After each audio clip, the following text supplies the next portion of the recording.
মঙ্গলবার বিকেল ৫টা নাগাদ নাগরাকাটা ব্লকের ২ নম্বর আংরাভাষা গ্রাম পঞ্চায়েতের জলঢাকা আলতাডাঙ্গা ফ্যাক্টরি মাঠে একটি ইউনিট সম্মেলন করল তৃণমূল চা বাগান শ্রমিক ইউনিয়ন।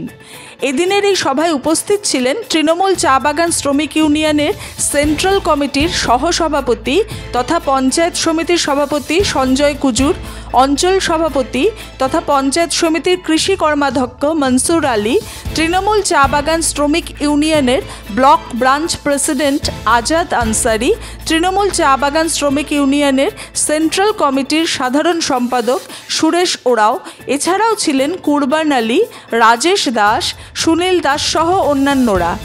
সম্মেলন শেষে একটি নতুন ইউনিট কমিটি গঠন করা হয়। মোট ৪১ জনের কমিটিতে সভাপতি তমিজ খান, সম্পাদক সমিত খান ও কোষাধ্যক্ষ হিসেবে সোহন ওরাওকে মনোনীত করা হয়। সভাটি ৫টা থেকে শুরু হয়, সন্ধ্যে ৬টা নাগাদ শেষ হয়। সৈনী ভট্টাচার্যের রিপোর্ট, সবার খবর সব সময়।